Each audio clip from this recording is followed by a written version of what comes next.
principio habíamos pensado en pasarla también, pero ya va a ser mucho.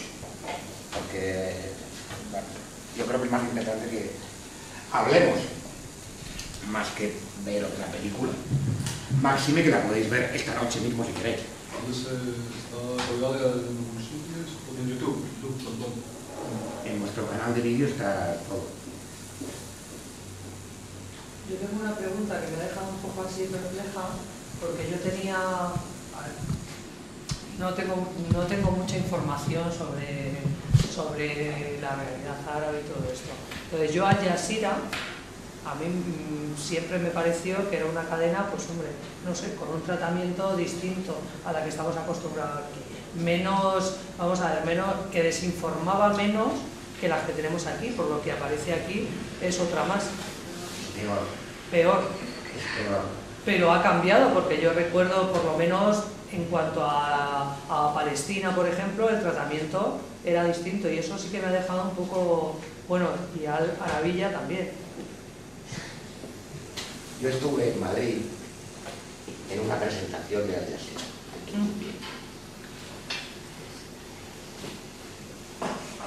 Al Jazeera fue montada por gente de la BBC desde el principio. Al Jazeera fue montada con el dinero del emir de Qatar. Qatar es un fiel aliado de los Estados Unidos siempre. No nos engañemos. Lo que pasa es que, claro, ha habido gente de Al Jazeera que ha muerto en la guerra de Irak, por ejemplo, o de Afganistán, que efectivamente son la carne de cañón. Pero otra cosa es la dirección que está detrás. En la guerra... Sí, por lo que dice el vídeo, se ha posicionado... Yo con Libia, por ejemplo, ya no lo sé. ¿Sabes lo que hicieron? Pero supongo que es, por lo que cuentan aquí, se ha debido de posicionar también. Con Libia han alcanzado el sumo. Cuando la OTAN bombardea Trípoli y las milicias del ejército de Qatar desembarcan para tomar Trípoli, lo toman, claro, por muy armado que estuviera el pueblo contra los helicópteros Apache, no hay nadie a hacer. Nos proyectan en todos los medios de comunicación al pueblo libio celebrando la caída del dictador Gaddafi. Bien, esas imágenes estaban filmadas, no estaban filmadas en la Plaza Verde de Trípoli, en Libia, estaban filmadas en Qatar, en un estudio de cine. Reprodujeron la Plaza Verde. Y esto no me creas. Tuvieron que admitirlo. Tuvieron que admitirlo porque fueron tan chapuceros que la Plaza Verde, que es una cosa, joder, no sé de qué siglo es, pero es antiquísimo, pues tiene toda una serie de frisos, de ventanas, de decoraciones, que a los que la reproducción se les olvidaron. Entonces, inmediatamente, claro, hubo gente que se dio cuenta. ¿Qué cadenas dieron? La venezolana y la rusa. Inmediatamente sacaron, estas son las fotos de la Plaza Verde de verdad y estas son las fotos que nos estáis vendiendo. Esto no es la Plaza Verde, porque naturalmente los libios que estaban a favor del gobierno, en su gran mayoría, igual que los sirios, no celebraron para nada la toma de Trípoli, entonces se la inventaron. Ahora es peor, prepararos, porque tenemos informaciones de que no solamente están los escenarios de Qatar, sino que se han preparado también escenarios en Arabia Saudí y en Estados Unidos. Los servicios de inteligencia chinos han dicho que la Metro-Goldwyn-Mayer está preparando escenarios artificiales, reproduciendo, igual que en Arabia Saudí, determinados puntos clave de Siria. O sea que Al Jazeera es lo peor de lo peor. Sí. Porque pasa a mucha gente como a ti, y a mí al principio también, debo confesarlo, se nos engañó. Sí. Pero claro, para engañar tienes que dar eso que dieron al principio, ¿no? Ser críticos con el imperialismo, con determinados sectores, pero cuando llega la hora de la verdad, es como con la izquierda. Ha pasado lo mismo. Cuando llega la hora de la verdad, a ver, ¿aquí quién se posiciona?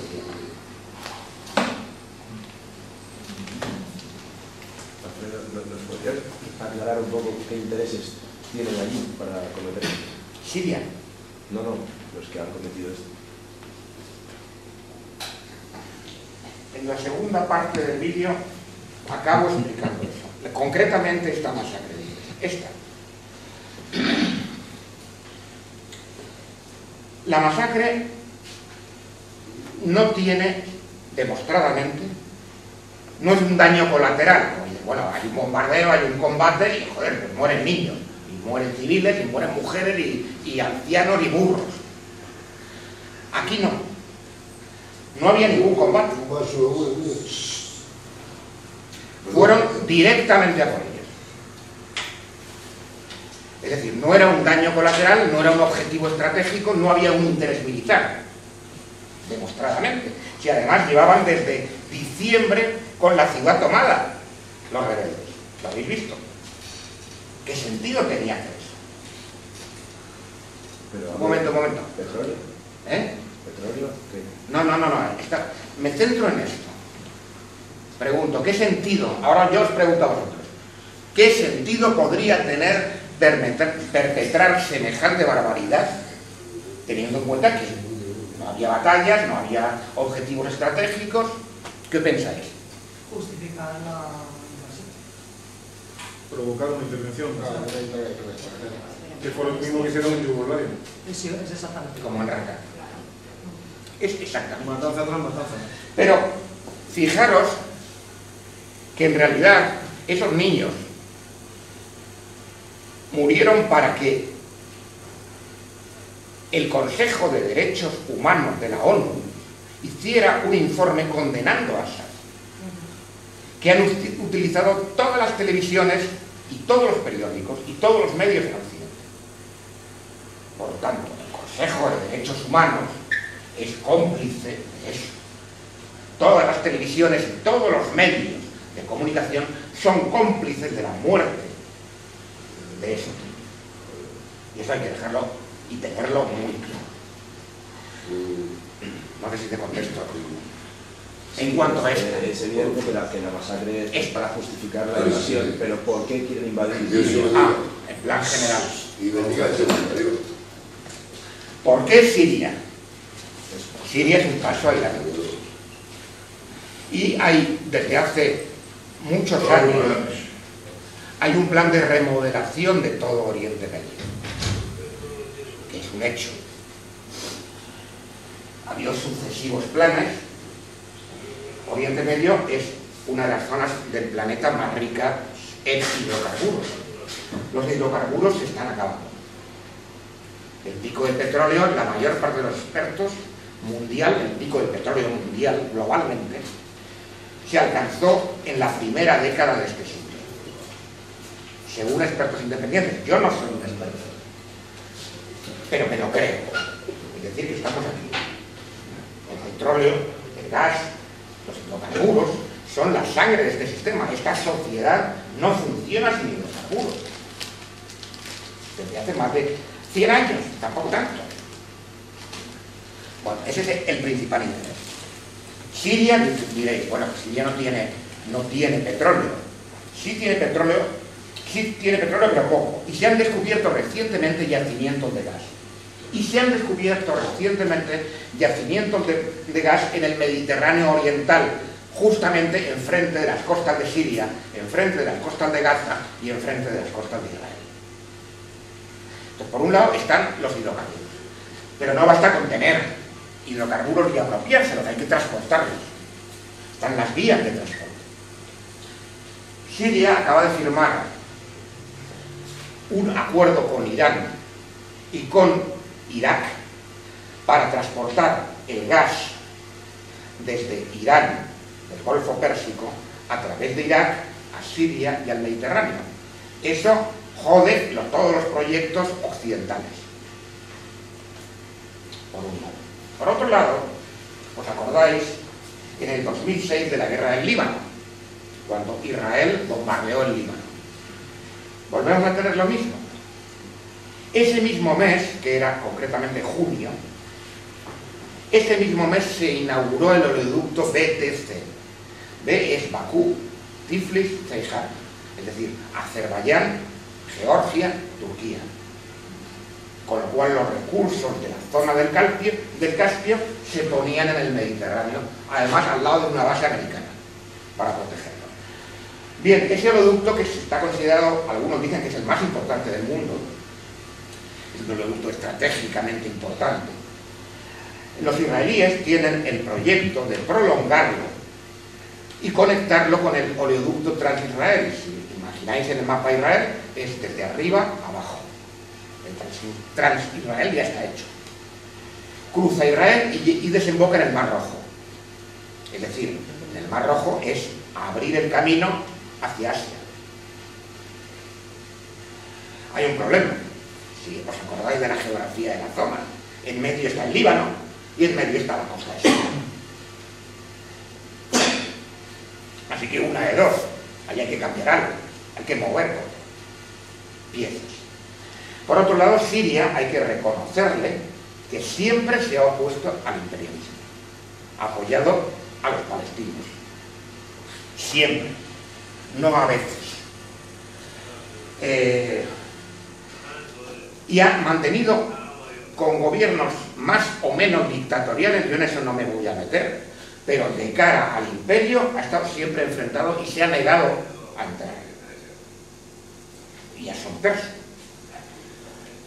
Igual que Irán, desde la revolución iraní, igual que Libia estaba cambiando, pero inicialmente también era así. Bueno, es evidente que cualquiera que se oponga a la estrategia de las multinacionales, pues se va a enfrentar con su perro guardián, que es la OTAN. Básicamente. A otro nivel hay una remodelación ya a nivel religioso. Pero esto, bueno, por ejemplo, en Siria están intentando que todos los cristianos salgan. Esa monja que habéis visto se ha tenido que quitar, porque te han amenazado de muerte. En Libia no solamente es religioso y étnico. Libia era un país donde todos los del África subsahariana vivían mejor que en Europa, porque tenían educación para sus hijos, las mismas condiciones sociales, seguridad social, asistencia sanitaria gratuita, etcétera, que los libios. Bueno, los están limpiando. Quieren dejar todo un norte, todo el Magreb, limpio de negro. Así de fuerte. Pues hay más cosas, ¿no? Pero vamos. Y a eso quizás había que sumarle también las ganas que tienen de invadir Irán, y entonces... Lo primero, claro, lo primero. Es un paso. Ahí hay un eje que es Hezbollah, que tiene su sitio, no es un grupo terrorista, sino que tiene su sitio en el gobierno, y el apoyo de una gran parte de la población, sobre todo después de la invasión del bombardeo israelí del 2006, donde jugó un papel importante, Hezbollah, Siria, Irán, que se apoyan mutuamente. Y se apoyan y resisten. Bueno, todo el que resiste. ¿Qué cambió Gaddafi para que pasara de que le pongan la alfombra a de que lo quieran matar? Que dejó de negociar con que lo debía. Gaddafi inicialmente tuvo una actitud antiimperialista y, en mi opinión, esto ya es mi opinión, nunca dejó de tenerla. Pero Gaddafi no era su hijo,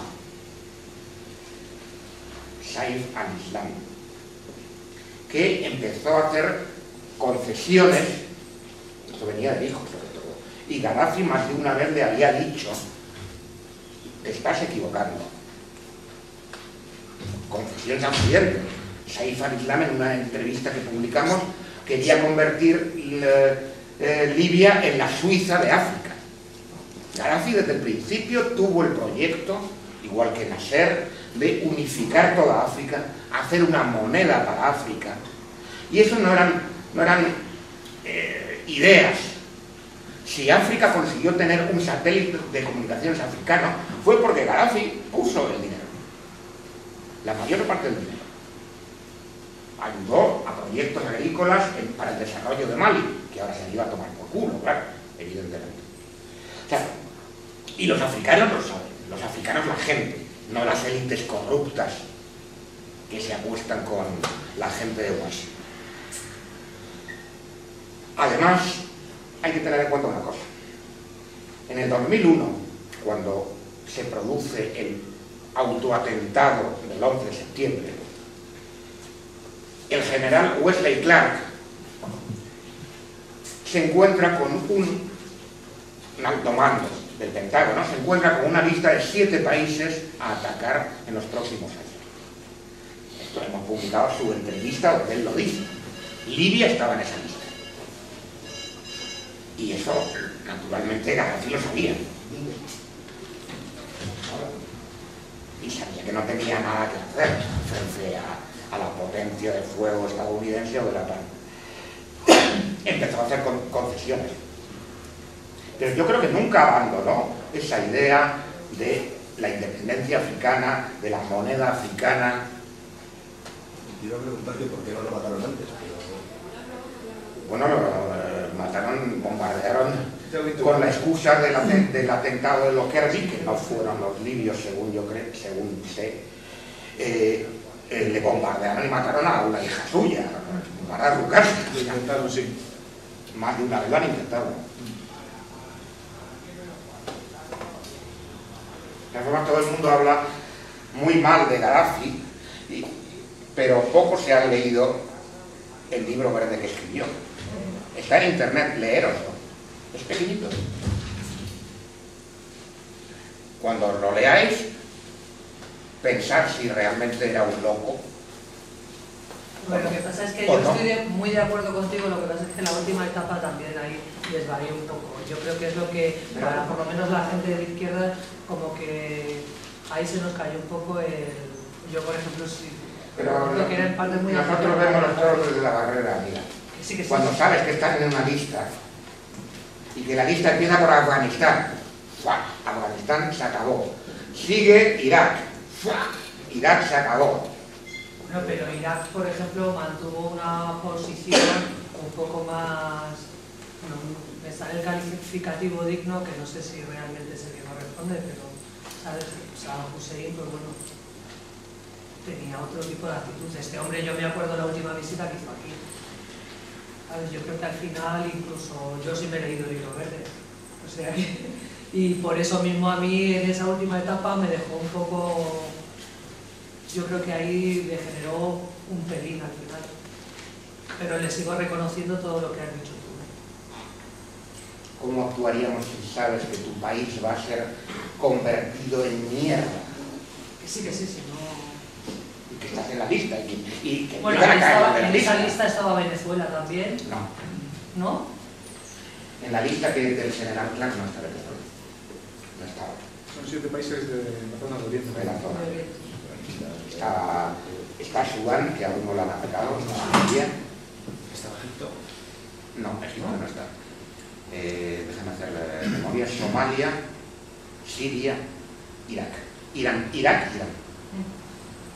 El vídeo este donde hace las declaraciones Wesley Clark, que fue comandante en jefe de las tropas de Estados Unidos en la invasión de Irak, ahí, bueno, que es lo que ha referido Alfredo, ahí comenta este señor, cuando el otro tipo le enseña la lista de los países que van a invadir, dice, bueno, ¿y por qué vamos a invadir estos 7 países? Y el otro dice, no lo sé. Es lo que viene de arriba. O sea, no sabían dar una explicación entre generales no sabían darse una explicación de por qué iban a invadir esos 7 países. ¿Y hay alguna explicación? ¿Petróleo? Bueno, antes hemos hablado de varias. Oleoducto, ¿no? Es el poder. Nunca hay una sola explicación, No hay una sola. nunca hay una sola razón, hay un ramillete de razones por las que toman las decisiones de hacer estas cosas. Tema religioso, energético, control geoestratégico, mil cosas. Yo recuerdo que tenía una tienda en Madrid, en el centro de una herbolaria, y un día entró una mujer que la conocía de verla pasar por allí. Esto era antes de la invasión de Irak. Y estaba toda nerviosa, ¿no? La tienda además era mirada a hablar, no sé, a comunicarse la religión. Y entró toda nerviosa la mujer Dice, perdón, no sé si me conoces, estoy histérica. Dice, pero te quería contar que igual te parece una locura. Y yo soy pintora, digo aquí arriba, pintora de cuadros.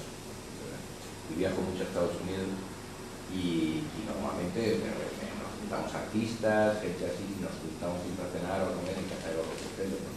Y dices, ¿quién es Rockefeller? ¿En casa de los Rockefeller? Algo así me dijo, no sé. Joder. Decía, claro, que se movía con gente de mucho dinero y que estaba asustada porque se había producido ya la invasión de Afganistán para quedarse con el oleoducto y que estaba viendo que el siguiente paso, que lo tenían todo calculado, era invadir Irak y después Irak y Irán. Antes de que ocurriera lo de Irak. Ella estaba asustada porque estaba producido, lo de Afganistán ya se había producido. Y luego venía lo de Irak y lo de Irán. Pero histérica estaba, claro, a mí, hombre, yo ya estaba un poco al tanto de algunas informaciones, pero eso no... Pero bueno, que tampoco puedo lograr Hay informaciones que me corrija Alfredo si no digo algo que... Hay informaciones que dicen que, bueno, que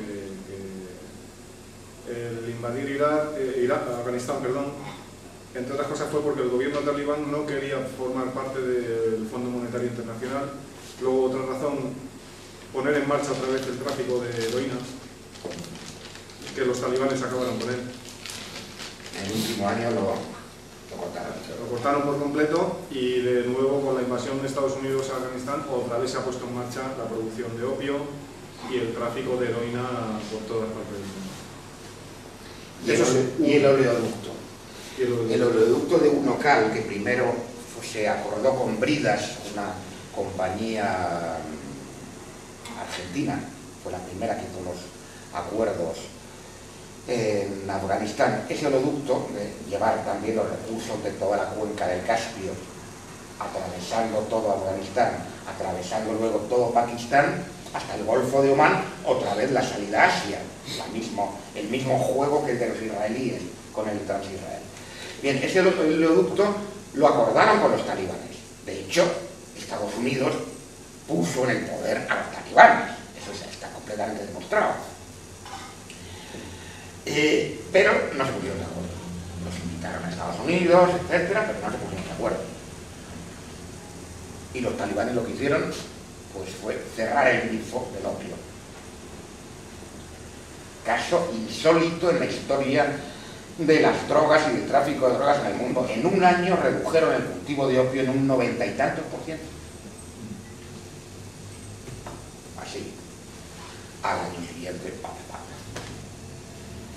porque el opio, la guerra de las drogas, es otro fraude, evidentemente.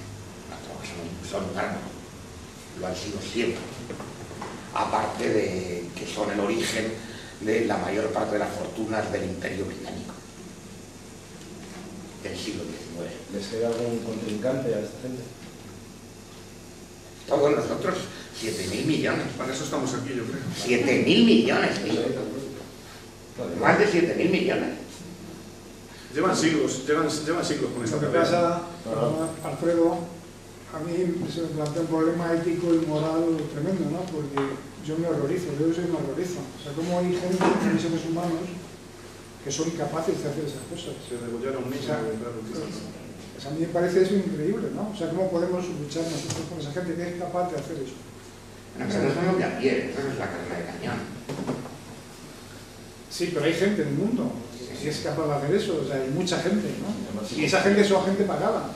O sea, no es que lo hagan por ideologías o por motivos... También por ideología. Sí, yo creo que la mayoría de fondo son porque son pagados o... Mercenarios. Mercenarios, efectivamente. Esa gente son wahabíes. Y los wahabíes son una secta con la que se alió la Casa de Saud, que es la dueña de Arabia Saudí. Realmente Arabia Saudí es un país, propiedad de una familia, que es la Casa de Saud. Se alió en el siglo XVIII con la Casa de Saud, eran una tribu de nómadas, ellos que iban en camellos, nada más. Cuando Arabia no era Arabia, era parte del Imperio Otomano. Se alían con los wahabíes porque los wahabíes eran unos salvajes, eran especialistas en cortar cuellos, además,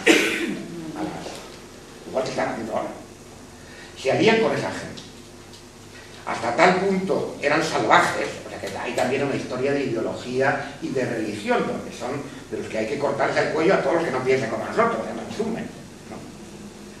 Esta gente, el Imperio Otomano, se los carga, por los salvajes que eran, se los carga con tropas egipcias. Estamos hablando del siglo XVIII.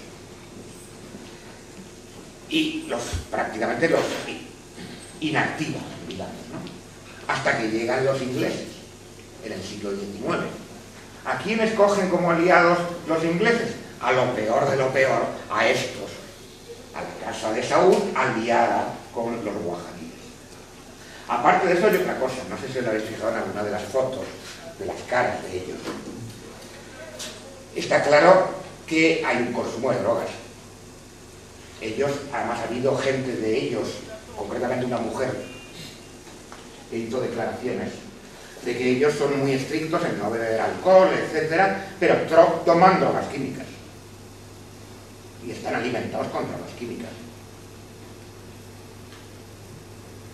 Que es otro tema. Es una forma de desinhibirlos para que puedan hacer todo tipo de atrocidades. De hecho, ahí se veía algún personaje que tenía una cara de desencajado. Sí, hay una que están varios así, ¿no? Sí, claro. Está ahí con un... Tuve la oportunidad de viajar a Libia, o a Líbano, Líbano, Siria. ¿En qué época? Ahí todo esto que estamos viendo ahora mismo, el aliado natural de las zonas, de las arboladas, de los inundados, no sé, o tengo la información suficiente ahora mismo, de cierta, no sé si hablar de pasividad, porque Hezbollah sería fácil que cierres. Yo pensaba que la ayuda tenía de Turquía, pero según está explicando en el vídeo, mucha de esta gente está pasando por el Líbano. ¿Cómo nada allí se mueve si Hezbollah no sepa? ¿Cómo no es capaz? Depende de las zonas. Ellos tienen... Sí, sé que hay zonas zonas... muy fuerte en el sur, pero en el norte, en la zona de Trípoli, sí. Es en esas zonas por donde entra, la zona pegada a Turquía, por ahí es por donde entra. Sí, pero siempre tendrías, son gente también del pueblo y serían los 72 pueblos. El ejército sirio por un lado, si tuvieran la milicia de Hezbollah, porque si cae Siria, Hezbollah de alguna manera está condenada también a caer. Entonces está apoyando a Siria. Pero es como no, la información no está implicado o da una cierta pasividad. No, yo no sé que no son pasivos.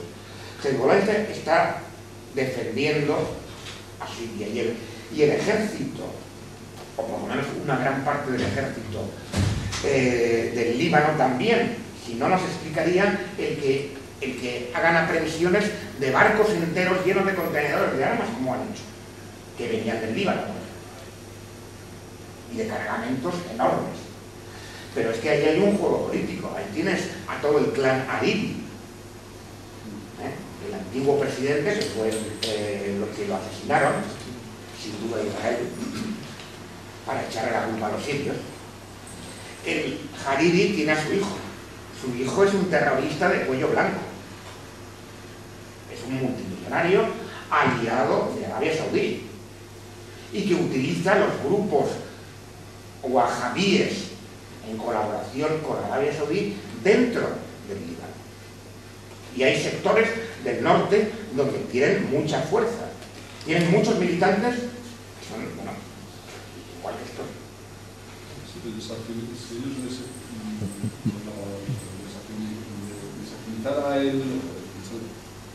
Hicieron las revueltas dentro de Libia. Si dentro del Líbano movilizaran a su gente, de alguna manera se iba a desactualizar el otro lado. Ayudaría una guerra por un lado, o enfrentamiento por un lado, para ayudar a Siria. Es lo que están provocando los otros, los partidarios del partido del futuro, que es el partido de Hariri, y que tiene a los islamistas fundamentalistas los wahabíes y los más moderados hermanos musulmanes, pero que de algún modo todos están en lo mismo. El Golán no tiene mucha fuerza, pero no es el gobierno del Líbano. Yo creo que sí están haciendo, e incluso el gobierno del Líbano también está apoyando a Siria. Pero ahí se mueven dentro muchos intereses complicados. Javier sigue teniendo mucha fuerza. Tiene detrás Estados Unidos, tiene detrás Arabia Saudí, tiene detrás un montón de dinero.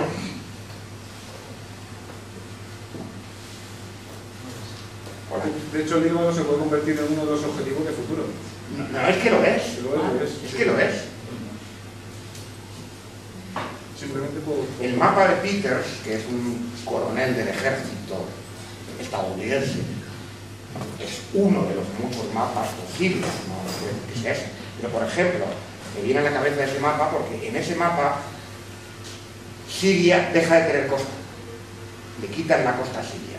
La dejan como un país interior y crean el Gran Líbano extendido. Naturalmente un Gran Líbano domesticado y sometido a los intereses de Estados Unidos y de Israel para poder pasar los oleoductos y comunicar el BTC con el tras Israel. Bueno, claro, es toda la zona, van a por toda la zona. Bueno, van a por el mundo. Sí, bueno, eso es el... Ahora el desplazamiento hacia Oriente, el sacar portaaviones del Golfo Pérsico, sacan un portaavión, pero meten un submarino nuclear. Hay 3 submarinos nucleares. Y no nos olvidemos, decías tú, cuál es la finalidad de todo esto. No nos olvidemos de China y de Rusia. Está claro. Antes de... Nada por los contrincantes, quiero decir que desde que ya no está, digamos, la guerra fría y todo eso, como que hay carta blanca para... Claro. Ya no hay un contrincante al que temer, ¿no? Por eso crearon Al-Qaeda. Crearon Al-Qaeda para crear un enemigo. Cuando ya se quedaron sin enemigos, crearon Al-Qaeda, que es una creación de ellos, financiada por ellos y elegidos uno a uno por ellos. Sí, está claro. Rusia da a entender en su momento que una vez caída Libia lo iba a repetir en el Siria, pero ¿por qué no meter tantas tropas? ¿Por qué? Porque las tienen ya. Ya tienen tropas. Tienen Sí, la base. no se mueven de la base, pero no se mueven de... No la meten hacia la frontera turca, el problema viene de la frontera turca. Ya, pero vamos a No ver. se mueven, está... Hay que reconocer que entonces, si ahora Siria no es Libia, es gracias a los rusos y a los chinos. Que han dicho, hasta aquí hemos llegado, ya no más. Lo que decías tú antes, y que ahora ha salido, objetivo a más largo plazo, el objetivo a más largo plazo es China. Esto es lógico, o sea, está en Brzezinski y en los grandes estrategas norteamericanos, y además es de sentido común. Uno de los objetivos de todas las operaciones es impedir que haya competidores. ¿Y cuál es el mayor competidor actualmente? China.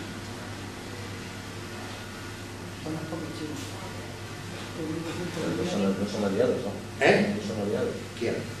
Estados Unidos y China. ¿Por qué? ¿Porque Walt Disney fabrica en China? No, porque le ha comprado la deuda. Vamos a ver. China, después del 11 de septiembre, China y Rusia forman el Tratado de Shanghái. Y muy poca gente, mucha gente, no lo conoce. El Tratado de Shanghái agrupa a China y a Rusia, liman sus diferencias y hacen un tratado. Junto con la mayor parte de las ex-repúblicas soviéticas que aún siguen en la órbita de Rusia y con países observadores, entre los cuales están la India e Irán y Mongolia. Bueno, es el germen y el fin de un mundo unipolar, que es el que hay después de la Guerra Fría. Evidentemente lo que hemos visto después de que caiga la Unión Soviética es que las cosas van a peor, hay más guerras y el desastre es muchísimo más grande. Si lo miras globalmente es así. Irak, Yugoslavia, Somalia, Afganistán. Bien, crean esa asociación, que no es una asociación como la OTAN, pero es una asociación para dar un contrapeso. Luego se crea el BRIC, que es fundamentalmente una asociación económica, y es otra vez China, Rusia, Brasil, Sudáfrica,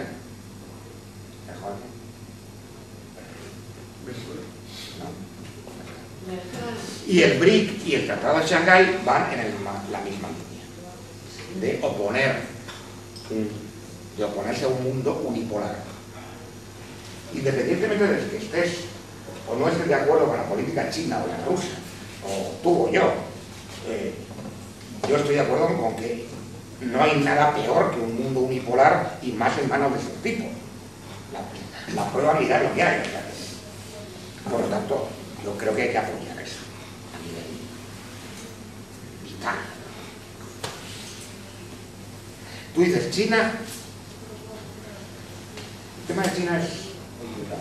No es complicado. China va a subir. Si haces quitas el microscopio de ver ahora cómo está China, la capitalización en China, y sacas el telescopio y lo amplías a 5.000 años, te das cuenta de que China no ha sido dominada nunca, excepto en un momento dado, en el siglo XIX, cuando le meten el opio. A mediados del siglo XIX, las potencias occidentales destruyen China, penetran en China y por fin, por primera vez, consiguen entrar en China. ¿Cuánto dura? Hasta mediados del siglo XX, hasta 1949, concretamente, cuando Mao Zedong hace la revolución y los vuelve a echar. Bueno, eso, no hay ninguna civilización que pueda enorgullecerse de eso. Ninguna. Y aparte hay otra cosa que a mí me parece fundamental, y es que se habla ahora del imperialismo chino, del colonialismo chino, pero vamos a ver un momento. ¿Cuántas bases tiene China en el extranjero? Ninguna. Ninguna. ¿Cuántas bases tiene Estados Unidos? 1000. El imperialismo, por definición, es la dominación económica y la dominación militar. China, por lo tanto, no tiene una actitud imperialista. Pero lo más fuerte no es eso, es que no la ha tenido nunca. Y eso es algo que mucha gente no sabe. Cuando los portugueses llegan a la costa oriental de África, con sus carabelas, siglo XV, se encuentran con que los africanos pues están allí y hay seda china, porcelana china, monedas chinas, pero no hay colonialistas chinos. ¿No? Los tíos han estado aquí con una civilización muchísimo más avanzada que los africanos, militarmente infinitamente más avanzada que la propia portuguesa y española, puesto que en aquella época una carabela portuguesa, igual que la de Colón, tenían 30 metros y los barcos chinos tenían más de 100. Una carabela de las de Colón o las de Vasco de Gama cargaban 30 tipos dentro y los barcos chinos cargaban más de 1000. Y sin embargo no dominan. No han hecho el genocidio que los europeos perpetraron en América, por ejemplo, ni en África. No encontrarás eso en ningún sitio. Pero por siempre. ¿Cómo? Pregunto.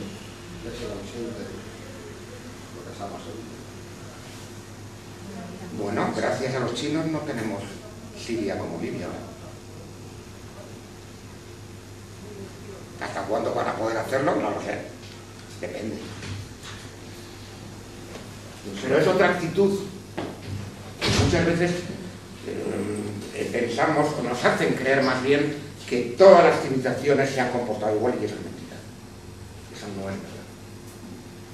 La europea se ha comportado siempre igual, eso sí. No cabe la menor duda.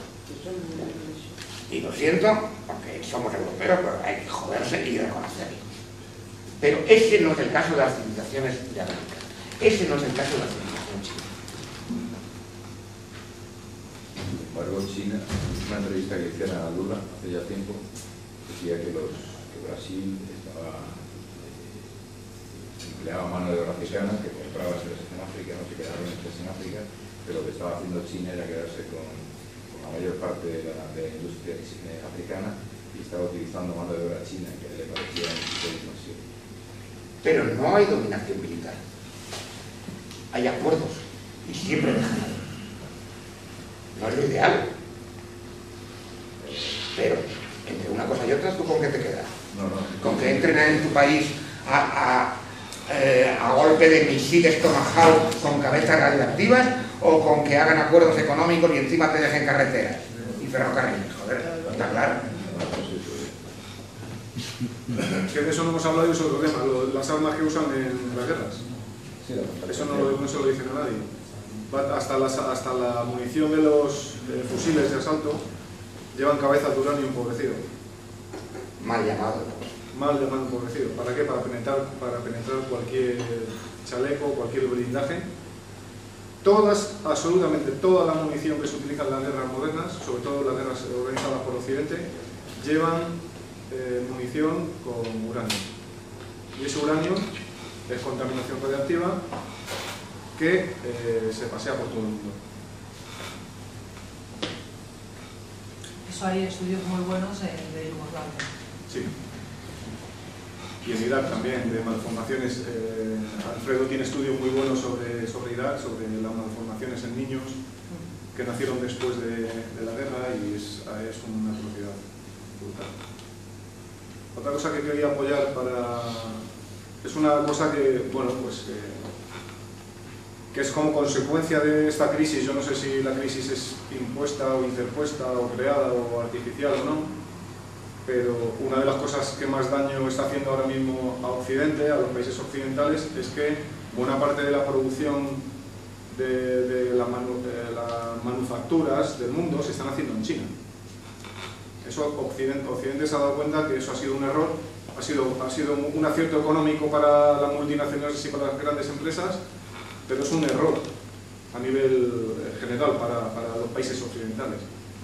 Entonces ahora lo que pretenden, también para hacerle daño a China, es utilizar esta crisis de rebaja de salarios, rebaja de derechos, para traerse toda la producción de China de vuelta a los países de origen con salarios chinos.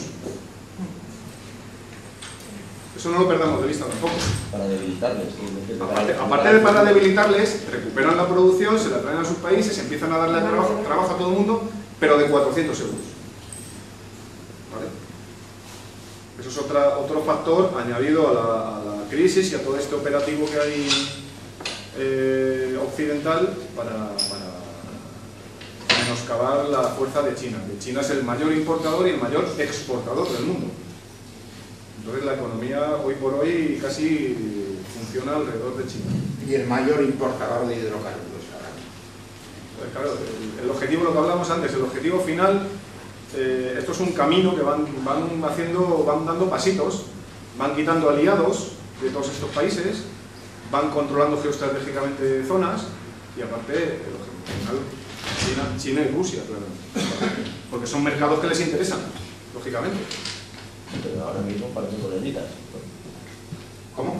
China y Occidente, ¿te refieres? Ahora mismo parecen coleguitas. Bueno, porque tienen hay que ser... No tan coleguitas, el veto en el Consejo de Seguridad es una cosa que nunca se había producido. Aquí han dicho, aquí no pasáis ya. Sí, las resoluciones de sobre Siria han vetado por completo. No son tan coleguitas. ¿Qué es lo que cuenta? Porque si hubiéramos entrado en la guerra con Siria, inmediatamente venía el Líbano, venía Irán. Pero si estamos en guerra con Siria. No, me refiero si hubiera habido una invasión como... Pero una invasión nunca puede haber. Por la otra. Pues es imposible. Sí, es imposible. Porque somos más listos.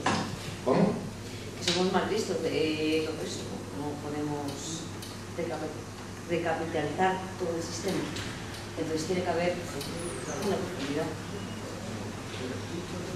¿Ah, tú crees que no querían cargarse Siria? Sí. Estoy hablando de eso, ¿vale? Estoy hablando de eso. que estoy hablando de que el sistema no lo releva. Si China y Rusia, ten por seguro, si China y Rusia no hubieran puesto el veto, hubiéramos tenido el mismo escenario. No. Hubiese sido otro país. Hubiese sido otro país.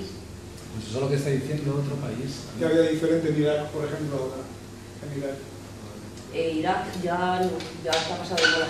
No, pero Ya está pasado de moda. Ya no existe en nuestros países occidentales. Sin embargo, allí se utilizó un ejército occidental. Claro, pero O sea, ya no está invasión. pasado de moda, tío. Es que somos así. Los occidentales somos así. Pero Y la guerra se y puede las haber armas. utilizado exactamente igual en Libia y en Siria, exactamente igual. Sí, pero las Si no armas, se utiliza por las una armas razón. ya no se comercializan tanto como en Siria. O sea, vamos a ser más. No, pero también. Que España somos un país de armas. Y vamos a entrar por ahí. Digo, yo he venido tarde, ¿eh? Yo he venido tarde. Sí. Lo siento, de verdad. Disculparme si me estoy metiendo en armas que no son las mías, pero pienso que nosotros tenemos gran parte de toda esta culpa. Oye, yo quería de hacer Siria. una pregunta. ¿Y Egipto, que está ahí más en el medio y tal, ahora qué postura tiene, más o menos? Que es un país grande también. De la zona. No hay una postura de Egipto. De nuevo, pues es la historia, lo que manda. La moda. Egipto, no, la moda no. Vale. Egipto, cuando Nasser toma el poder, a la vez que Gaddafi en Libia, tiene una política claramente anti-imperialista. Sin ninguna duda. La prueba es que nacionaliza el canal de Suez, nacionaliza los recursos nacionales e inmediatamente se forma una coalición europea para atacarlos. Y la cosa no sigue pues porque está Rusia en aquella época, la URSS. No. Bien. En aquella época los hermanos musulmanes, Nasser intenta negociar con los hermanos musulmanes y no puede, porque no hay forma de negociar con ellos. Y porque además siempre han tenido a la CIA detrás. Los hermanos musulmanes intentan, y hablo de ellos, porque son los que están ahora en el poder, los hermanos musulmanes intentan asesinar a Nasser. No lo consiguen. Con lo cual Nasser evidentemente hace una purga. ¿Y dónde van a refugiarse? A Arabia Saudí. Ahora los tenemos de vuelta en Egipto. ¿Cómo han conseguido volver? Bueno, tienes la primavera árabe, primero en Túnez, la mal llamada primavera árabe, luego empieza la revuelta en Egipto, y las revueltas de Túnez y de Egipto, a mi juicio, son completamente diferentes de las de Libia y de las de Siria. No, es otra cosa. Ahí hay una revuelta realmente popular, porque la gente en Túnez tiene una situación laboral y de comida y de económica cada vez peor. Mientras que en el país de al lado, en Libia, la gente tiene agua gratis, electricidad gratis, sanidad gratis, universidad gratis, derechos para las mujeres y para los hombres iguales, y viven muy bien. Tienen un nivel de vida europeo, y la mortalidad infantil de Libia es la mortalidad infantil de Europa. Pues es completamente distinto. En Egipto se aproxima más a la situación de Túnez, y entonces hay una revolución popular realmente que la gente está hasta los cojones de no poder tener que contar el dinero para comprar el pan, evidentemente. Y los hermanos musulmanes no están en esa primera línea y no participan en esa revolución popular, ni en Túnez tampoco. Pero, evidentemente, ya había un montón de grupos que habían sido entrenados en Estados Unidos para controlar eso. Grupos financiados por la Open Society, por ejemplo, del multimillonario Soros, que está detrás de todas las revoluciones en las ex-repúblicas soviéticas, las revoluciones de colores, etc. CIA y otras instituciones. para intentar controlar esa revolución justa y realmente popular de la gente. Y lo consiguen metiendo a los hermanos musulmanes. Esa es la situación ahora, contra la cual la gente otra vez se está dando cuenta que les han expropiado su rebelión, y vamos a ver lo que pasa. Hay muertos constantemente en las manifestaciones. Claro, por ahí también fue Alfredo porque, digamos, toda la dirección del poder o del desarrollo de esa pequeña revolución, como queramos llamarlo, se la pasaron al ejército. No, el ejército no cambiaron el ejército. El ejército es el que ha tenido las riendas hasta ahora de la guerra, o sea, ha sido de caer de las brasas al fuego. El ejército egipcio es Estados Unidos. Bueno, pues ahora evidentemente Egipto puede está jugando siempre con el doble lenguaje, ¿no? De por un lado apoyar a los palestinos, pero por otro lado les cierra la frontera.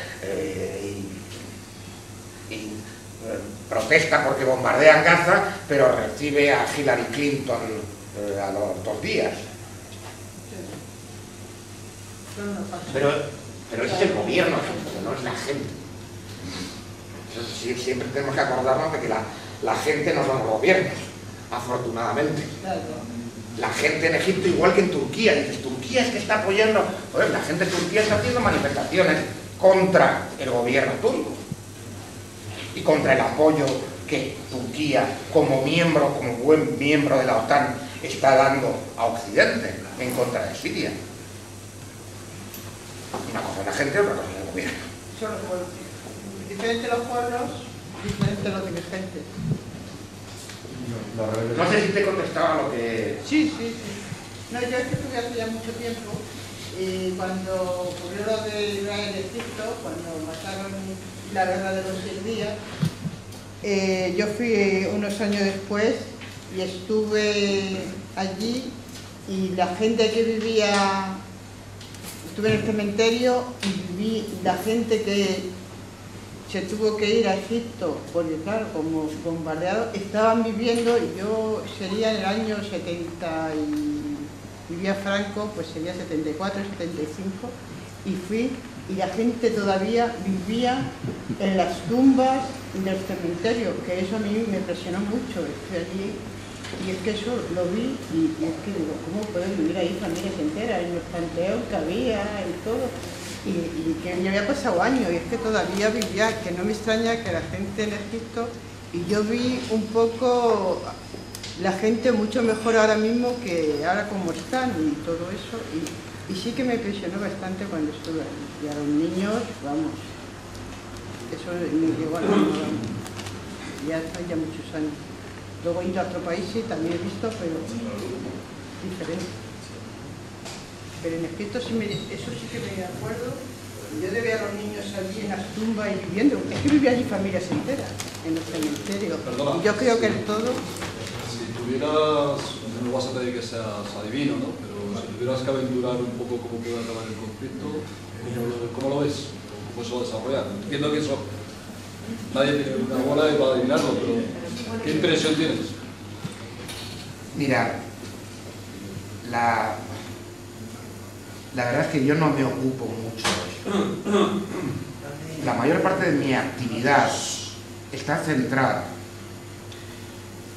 en una cuestión, que es desmontar las mentiras que llevan a la guerra. Creo que es lo primero. Por eso no soy un buen analista político ni pretendo serlo.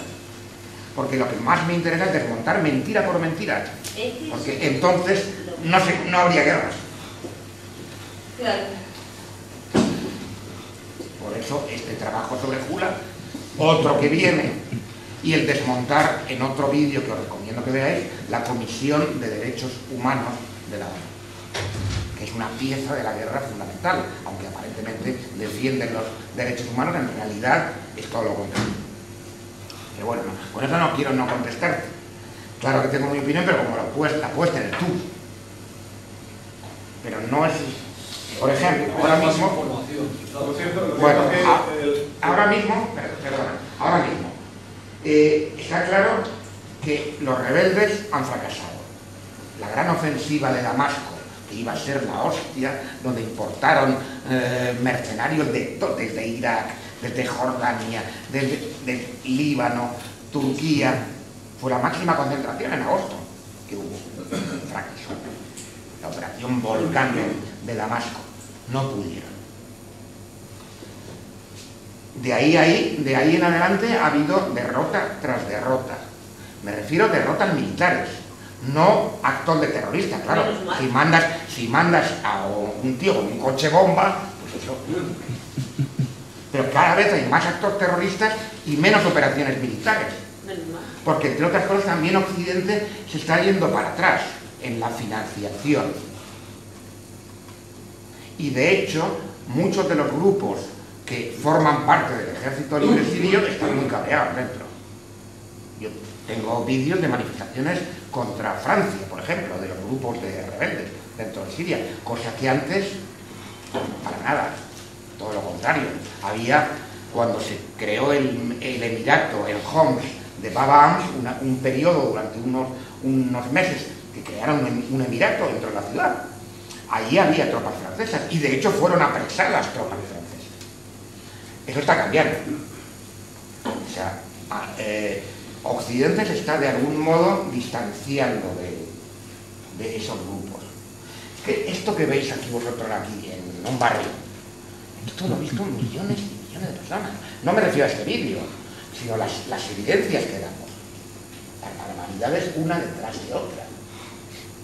No, eso no concuerda, ¿no?, con lo que le estás contando. No es que vamos a llevarle la democracia. Joder, cortándole el cuello a los niños y disparándole en las sienes, no me jodas. Es que la gente se va dando cuenta. Entonces hay una retirada. Esa estrategia no ha funcionado. La estrategia de hacerlo de Libia, con el Consejo de Seguridad, unos corredores, igual que se hizo en Libia, que justifiquen luego el bombardeo, tampoco ha funcionado. La de los mercenarios financiados tampoco ha funcionado. Pues probablemente el director de la red Voltaire, Thierry Meyssan, que es un hombre muy enterado y que además vive en la zona y que conozco, en uno de los últimos artículos hablaba de que hay un reposicionamiento de Estados Unidos desplazando a los más pro-guerreros para llegar a un acuerdo con Rusia. Ese acuerdo podría incluir incluso la presencia de chapkas, es decir, de cascos azules, pero no de la ONU, sino del Tratado de Seguridad Colectiva, que es otro tratado importante que agrupa la mayor parte de las repúblicas exsoviéticas con Rusia. Allí. Bueno, esas conversaciones las ha habido. Las conversaciones que hubo en Ginebra, antes del verano, iban a un acuerdo de repartirse las cosas y decir, bueno, y renunciar de momento a la intervención militar. Ojalá. Pero por otro lado, tú ves que constantemente siguen de algún modo, no les vamos a dar armas, pero sí les vamos a dar comida y material no de armamento. Las armas ya se las dan por Arabia Saudí con los petrodólares o por Qatar. Siempre hay un doble o triple o más juego. Yo espero que China y Rusia, la organización del Tratado de Shanghái y el BRIC se mantengan firmes y crezcan en alianzas. Eso es lo que yo deseo y espero. Que den un poco el contrapeso a esta locura donde unos psicópatas deciden todo. Ahora atacamos aquí por aquí, ahora bombardeamos aquí por aquí. Pues la pregunta que hacías tú de cómo crees que va a acabar el conflicto ahí, ¿no? Me imagino que será como en todos sitios. Impondrán esa democracia que dicen que van a llevar y pondrán una base y controlarán. Sí, eso cuando lleguen a con el país. Todos los planes para controlar Siria por ahora han fracasado. Esa es la realidad. Por muy triunfalistas que se pongan, ¿no? Perdona que te diga. No, era un poco eso, que el conflicto se ha enquistado y cuando el conflicto se enquista y se alarga, ellos toman otras estrategias y ahora la estrategia es negociar con Rusia. Porque es lo que decía Alfredo. y probablemente intentar apartar a Rusia de China, como han Pero estado haciendo con la India. tampoco. Probablemente. Es otra cultura, no podemos... vamos a ver, yo no soy rusa, ni soy china, soy europea. Entonces, quiero un sistema. Claro, quiero un sistema europeo. Vamos a ver. Es que no quiero que me dominen ni los rusos ni los chinos. Ya te dominan los Quiero, rusos. estoy dominada por todo el mundo, pero ahora mismo lo que tenemos que hacer es un sostén con tiritas de esas finitas, por lo menos sostenernos nosotros mismos, ¿no? Yo creo que De hecho, vamos a ser un poquito más nuestros, ¿no? Los países que mejor están sobreviviendo a la crisis económica son los países que no están en la órbita de Estados Unidos. Ni en Rusia ni en China, tío, yo es que paso, Brasil, ¿sabes qué pasa? Argentina, hay muchísimos países que no están en la órbita de Estados Unidos y no tienen los índices de pobreza que estamos adquiriendo en los países occidentales, ni los índices de paro. Bueno, China crece a unos niveles, este año pasado ha crecido un poco menos, pero estaba creciendo a unos niveles espectaculares que ya quisieran muchos países, ¿no? Los occidentales. Eso es un... Pero que crezcan Entonces, China, yo me estoy de acuerdo, pero también en qué condiciones. Bueno, pues en las condiciones que cada país puede, son 1.000 millones de habitantes. 1.300. Manejar un país de 1.000 millones de habitantes Que sí, que... no es nada fácil. No. De hecho, estoy de acuerdo. Yo no he estado en China, pero Yo sí he estado en China. Yo no he estado en China, pero he estado en Estados Unidos. Yo también. Y yo nunca he visto tanta pobreza como en Estados Unidos. Sí, yo también. Pero Tanta pobreza extrema. Tanta pobreza extrema porque pobreza hay en México, pobreza hay en muchos países. Sí, pero pobreza extrema de gente en la calle sin nada que tener, o sea, nada en lo que apoyarse, ni una familia, ni una casa, ni... Pero aquí también existe eso, tío. Claro, por supuesto. Es que eso existe aquí. Sí, claro. Estamos viviendo pero lo mismo. los que van exportando democracia, derechos humanos y todas estas cosas son los que luego hacen todo lo contrario. Estamos viviendo lo mismo. Ahí estoy de acuerdo contigo. ¿Y por qué? Yo creo que lo que hablábamos antes de por qué se ha enquistado el conflicto, pues porque están China y Rusia frenando, dando vetos en el Consejo de Seguridad y diciendo hasta aquí ha llegado, o sea, esta es la línea roja que no hay que traspasar, ¿no? Porque saben que detrás van ellos, que van a por ellos, está claro. Perdona, ¿y esos países que dices que están creciendo y que están prosperando no tienen nada que ver con Estados Unidos? Hombre, claro, sí, todos tenemos que ver con todos tenemos que ver con todos.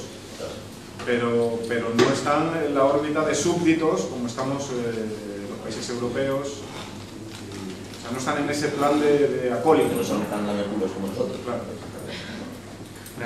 Está claro, Siria no está en esa línea, Irán no está, Libia no está.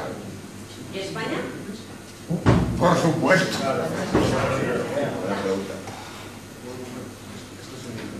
¿Cómo estaba Libia? Estábamos hablando antes de... Ahora es un desastre, un caos. Más de la mitad de la población ha tenido que emigrar. Pero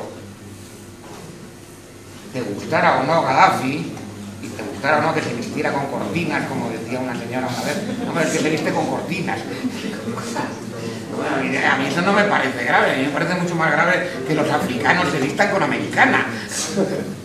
Pero bueno, aparte de... Tenían grifos de oro y tal, también dice. En Libia se vivía muy bien. Era el único país, por ejemplo, mujeres.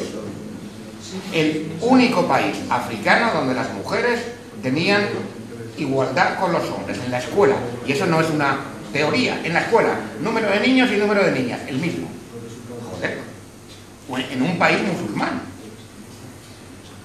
En la universidad había más mujeres que hombres. Toma ya. Y encima la universidad gratis, y la escuela gratis, y el agua gratis en un desierto. Y si te ibas a casar, $50.000 a fondo perdido. Y si querías cultivar, te daban la tierra y las herramientas y las semillas. Joder. ¿Dónde estamos mejor, aquí o allí? ¿Y las cosas malas? Esas ya las cuentas del ABC y el país. Yo tengo que contar las otras. Tenéis que tener en cuenta que seguramente no sabéis todo, pero pues ahora solo repito, que las informaciones que tenemos en los medios, en todos los medios de comunicación, proceden de 3 o 4 agencias de noticias. O sea, no son informaciones de Telecinco, lo que da en el telediario no es que los reporteros de Telecinco van a recopilar esa información. No. Telecinco y todos los medios de comunicación se sirven de agencias de noticias. Esas 3 o 4 agencias de noticias están manejadas por el imperialismo. Está claro. Y se dice y se manejan las noticias que a ellos les interesan. De hecho, ya muchas veces ni siquiera, si os fijáis, ni siquiera dicen la agencia. Ponen simplemente agencias. Encima piensan que somos todos. No, la agencia F o la agencia tal, sino ponen agencias y ya está. Se acabó el documentar las cosas. Una cosilla, habéis nombrado antes, creo que has sido tú, Alfredo, a George Soros, y estamos hablando de China y tal, y he visto un vídeo de George Soros diciendo que China es crucial, es importantísima en la consecución del nuevo orden mundial, que supongo que a todos nos suena, que es una dictadura global fascista, planeada, como la queramos llamar, una dictadura global, ¿vale? George Soros la considera a China importantísima en ese nuevo orden mundial. George Soros no dice las cosas gratis. Entonces, quizá habría que plantearse... George Soros no conoce la historia de China. No digo que conozca o que deje de conocer, pero las palabras de George Soros son importantes. George Soros es un especulador. Tiene mucho oro ahora siempre. Aparte de eso... Nada más. No le prestemos a la gente más poder del que tiene. Sé que tiene mucho oro. ¿Qué cuenta más? La opinión de... ¿Qué cuenta más? ¿La opinión de George Soros o 5.000 años de historia de China? Bueno, ahí está. Solo digo que exportar a lo mejor el sistema de producción, que no es que estemos bien porque estamos esclavizados, ni mucho menos, ¿vale? Ni mucho menos, hay que cambiar la cosa, pero exportar el sistema de producción chino puede ser también peligroso, porque es un falso comunismo, ¿vale? Entonces, exportar eso y no decir las cosas malas de ese falso comunismo, pues también puede ser contraproducente. ¿A qué te refieres lo de exportar? ¿Exportar el sistema de producción? Bueno, de momento han comprado aquí un aeropuerto cerca de Eurovegas, ¿vale? O sea, quiero decir que es un posicionamiento económico y que no pasa nada. ¿Prefieres que te caigan los misiles de uranio? Ni mucho menos, Alfredo, lo sabes de sobra. Es que no hay más. No hay más alternativas. Es un comunismo falso, es un capitalismo voraz, igual que en Estados Unidos. No, igual no. Igual no. Perdona, China jamás ha tirado una bomba atómica. China jamás ha hecho en su historia colonialismo. Vete a la historia, no a toda la cuestión de exclusivamente... Vale, estamos hablando de ahora, Alfredo. Claro, pero es que ahora es consecuencia de atrás. Y el futuro será consecuencia de la historia, si somos capaces de verla. Si no miramos atrás, no somos capaces Si no somos capaces más que de ver, de usar el microscopio, no vas a ver la luna nunca.